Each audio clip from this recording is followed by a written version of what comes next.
手中拿的这两款手机呢，就是刚刚发布的华为 nova 9系列，一款就是华为 nova 9，另一款呢就是华为 nova 9 Pro。没错，华为 nova 9和之前的 P50一样，不但没有充电器的相赠，连耳机也取消了。那么手机的配件呢，仅仅是去卡针加透明的保护壳，而华为 nova 9 Pro 呢，就相对来说就比较良心了。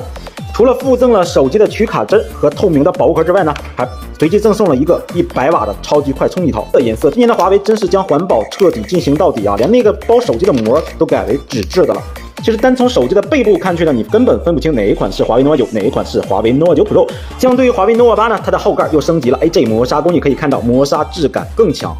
我们可以看到它后置的主摄为50MP，没错，它是 RYIB 排列了5000万的超感知相机，加800万的广角，还有200万的微距，200万的景深后置四摄。除了前置镜头能分清华为 nova 9和 nova 9 Pro 之外呢，它的屏幕的大小也不相同。那华为 nova 9呢是 6.56 英寸的 OLED 10.7 亿全彩显示屏，而 nova 9 Pro 呢是 6.72 英寸 OLED 的全彩显示屏。两款手机的屏幕刷新率均为120赫兹，300赫兹的触控闪耀率加只精准触控。在芯片方面，由于众所周知的原因，所以说只能选择高通骁龙778 4G 的芯片，6纳米的制程工艺，安图跑分将近50万。在芯片方面，虽然采用了4G，但是它和华为 P50也有双网并发的功能。那么 WiFi 6加4G 网的情况下呢，它的下载速率也将近媲美5G。那么华为 nova 9呢，前置搭载了一颗3200万像素的自拍美颜镜头，而华为 nova 9 Pro 呢就厉害了，搭载的是2个3200万，没错，它有3200万的人像镜头加3200万的视频镜头。如果说你想要一个自拍相机非常强大的手机，那么华为 nova 9 Pro 将是你不二的选择。另外呢，华为 nova 9和 nova 9 Pro 均支持石墨烯加双 VC 液冷散热的加持。再有就是充电和电池方面了，华为 nova 9搭载的是4300毫安电池加66瓦的快充，而华为 nova 9 Pro 就厉害了，搭载的是100瓦的超级快充。